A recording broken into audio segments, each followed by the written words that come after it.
Hello, I'm back. Penny here with a question. I think now it's time to say goodbye to all my Speedy friends. What show is that from? Does anyone know that rhythm? Now it's time to say goodbye to all my Speedy friends. Anyone know? Drop it in the comments if you know what rhythm that is. And after that, you start spelling it out, but I'm not going to do that. Let's see. That's an Easter egg. Okay, so question for the watchers, for the viewers, the watch enthusiasts, the crazy people like myself.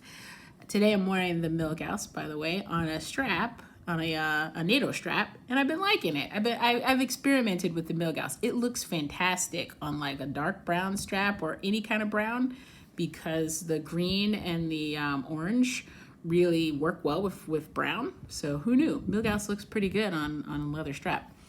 Anyhow, today's question, I'm having my black coffee today, so have a sip of coffee with me, please.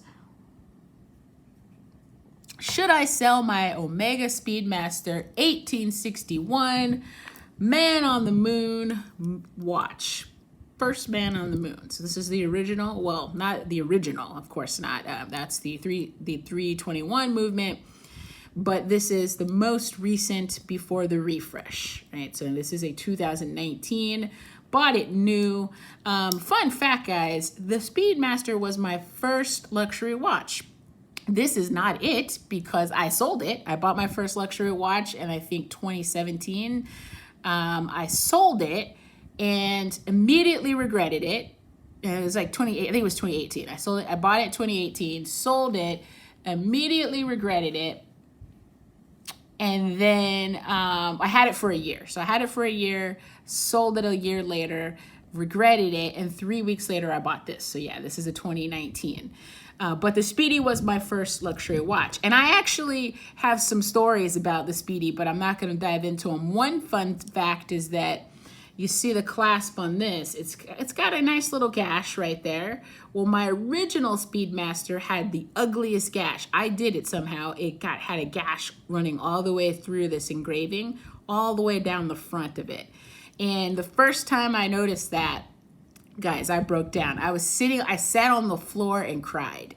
Like I literally sat on the floor and cried over that damn scratch.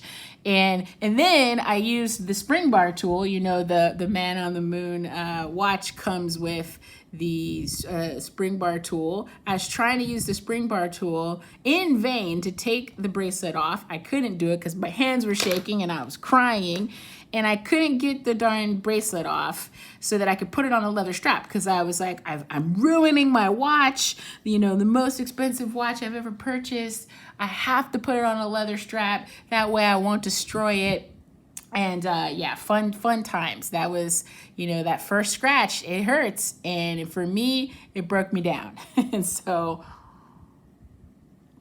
I have come a long way. Scratches do not make me cry anymore. They're fine. They're a part of the watch. It's a part of the experience.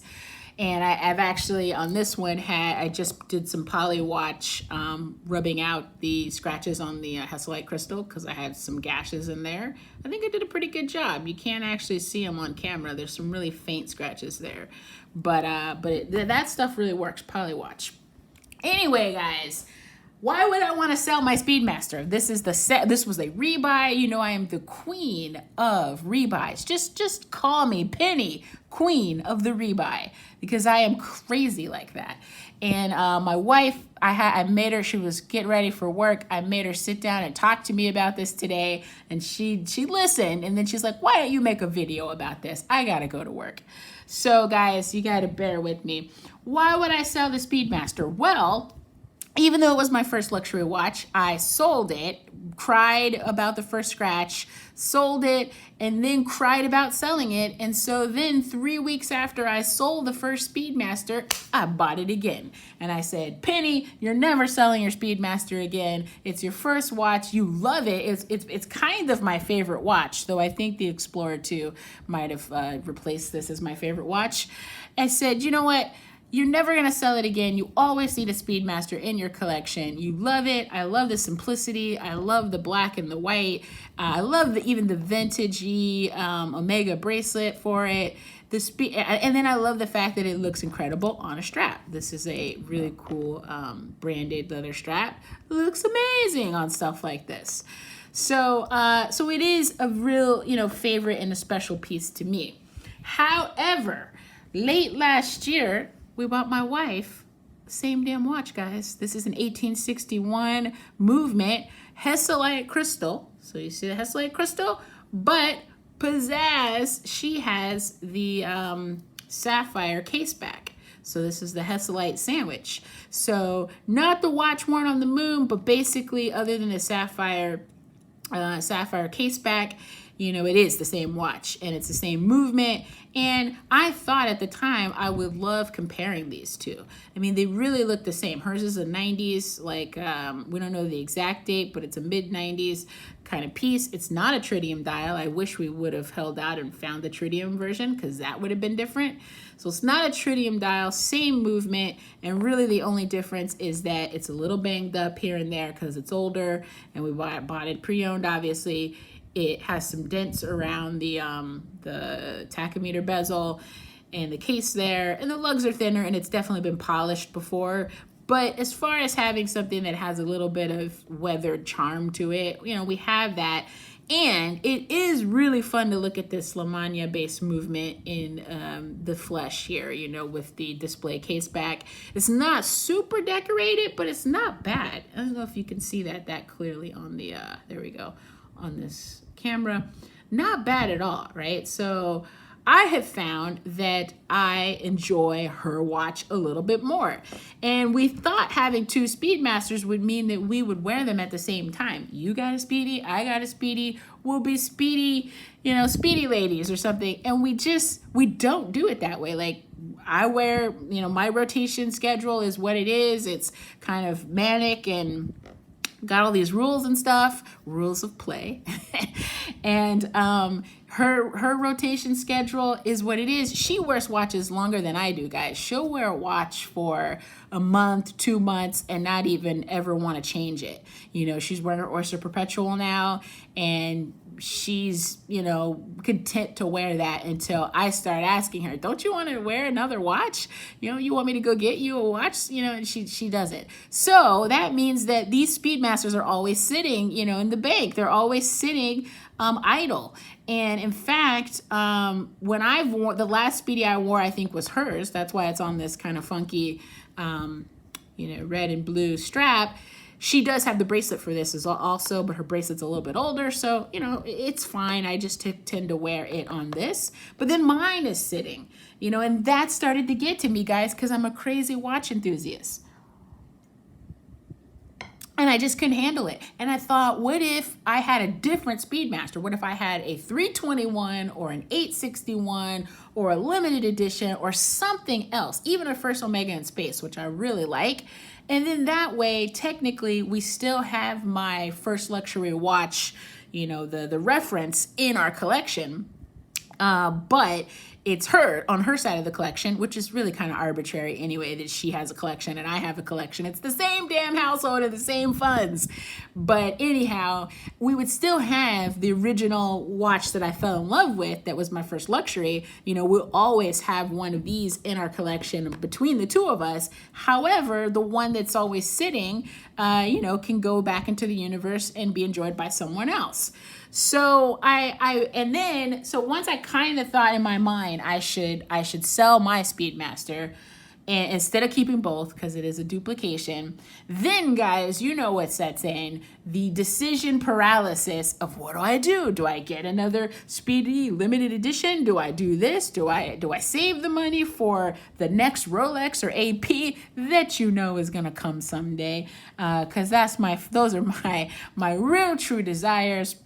What do you do, with a little bit of cash that I'm going to be able to get from this? Now, the cost of the Speedmasters has gone up from what I can tell. Like, I bought this gray market, brand new box of papers in 2019. It was $3,800, on gray dealer. Boom, got the whole package. Now I could sell it for more than that. I mean, I probably in the $4,000 range, a little bit more, maybe a little bit less, depending on who I go to. If I sell to another end user, which I don't do, probably I could get a better deal. But you know, I'm not going to lose on selling the Speedmaster, and the purchase price of these Hesalite Speedies on a bracelet, you know, it's anywhere from 45 to 55. I've been seeing them on sites like David SW, Crown and Caliber, etc. They kind of have gone up because all of the watches have basically gone up in price. A lot of luxury brands have gone up in price. And I think because of the new model, the 3861s have kind of bumped the prices of all Speedmasters a little bit higher. So these are no longer like dogs, you know, in terms of you're going to lose money if you sell them. Because my first Speedmaster, the original one, which I do wish I'd kept just for sentimental reasons, because it was the literal first luxury watch, you know, not just the same watch, but a different version of it. I sold that at a loss. I bought it, you know, I think I sold it for like maybe a $500 loss when I flipped it. And that was terrible. So, you know, I usually lose money on watches, I think, but I don't like to sell. So this is your girl who is the keeper, has the keeper's mentality, telling you, I'm going to sell a watch, or should I sell a watch? What if so, what do you think I should do with it? Should I save it, put it in the watch fund, you know, get a little bit closer to maybe buying a nice piece? I'm jonesing for another watch, guys, to be honest. But I said I want to hold out and not buy anything for the rest of the year, just to slow the pace of this down and save money. You know, save up slowly for getting a next Rolex, maybe a Pepsi or a sub LV if I can wing it somehow for my ADs, or you know, an AP, which is going to take a while to get to those AP dollars. I always spend stuff before I get to the amount, and I think we really like the chronograph. That's what we've been honing in on. The 38 millimeter. Yeah, 38 millimeter AP chronograph and steel, we like it. So anyway, guys, what would you suggest? Keep both of the Speedmasters that are basically identical, or go ahead and sell it, and then what would you do? Would you save it? Would you flip it into another special Speedy? Because I also think for me, since I'm such a Speedmaster fan, it will eventually bother me that I don't have a Speedmaster in my side of the collection. So I know I'll buy another Speedmaster. It's just a question of which one. And I kind of feel like if we already have this sort of stand-in for the classic one, the classic Moon Watch, that I should get something really funky and really cool, you know, a limited edition. By then, the Ultramans are probably going to be, you know, even more expensive. Maybe an Ultraman, maybe a Speedy Tuesday, though that kills me that those prices are what they are. But you have a lot to choose from in terms of special edition, limited edition, Speedmasters. So over time, you know, perhaps I'll find something at the right moment that makes sense. All right, guys, that's my question for the day. Should I sell my Speedmaster? It's all cleaned up. You know which way I'm kind of leaning, but I don't know if I'll regret it. What do you think? Let me know in the comments. Peace.